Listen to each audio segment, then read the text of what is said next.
We are seeing throughout the world a contrast in how different governments are obviously responding to COVID-19 with varying degrees of success. New Zealand just reported 0 coronavirus cases. Obviously, their response has been a great success. We also saw Taiwan has had immense success in combating the coronavirus, even sending supplies to the United States, as well as South Korea. The common thread there, they are led by progressive leaders. President Moon in South Korea, Ardern, who I'm going to talk about, Jacinda Ardern in New Zealand. I'm forgetting the name of Taiwan's president, but she's a member of the Democratic Leftist Party there. So in New Zealand, population's 4.8 million.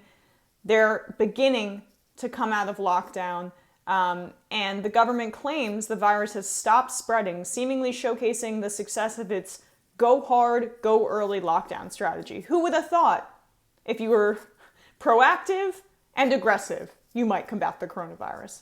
On Monday, New Zealand recorded 0 new cases of the coronavirus, its first day without any new infections since the country went into lockdown in March. We can take heart in recording no new cases today, Prime Minister Jacinda Ardern said at a press briefing. Ardern, she's New Zealand's youngest leader since the mid-1800s. She's a leftist. She may not be a barn-burning democratic socialist in the way that we look at politics here in the United States, but just to give you an idea, she gave this quote to The Nation talking about how capitalism has failed our people. Quote, "If you have hundreds of thousands of children living in homes without enough to survive, that's a blatant failure," she said. What else could you describe it as?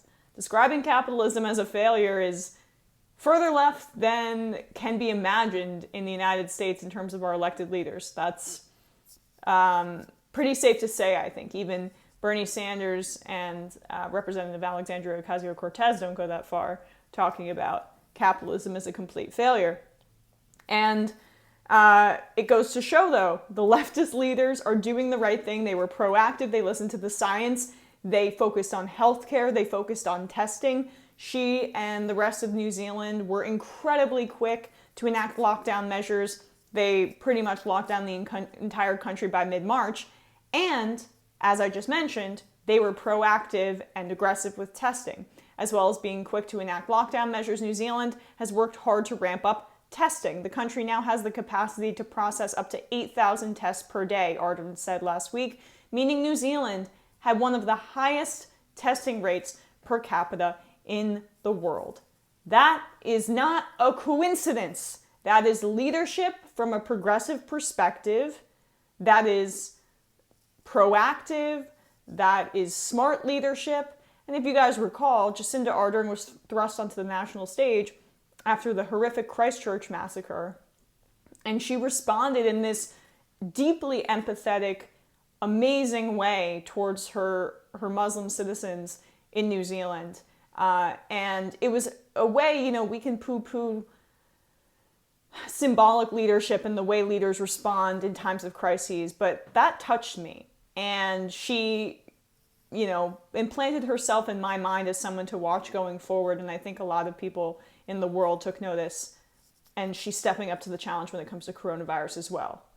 As well as I mentioned, President Moon and other lefty progressive presidents throughout the globe. Contrast that with Trump. And I think it's impossible not to objectively look at one political philosophy on the right as not only historically a failure, because the right always loses, the left always will, in the long run, win, 100%, but as a short-term failure as well, because he's unable to comprehend and put forth basic measures to protect Americans from the coronavirus, and all you have to do is look at other countries and see that that's the case.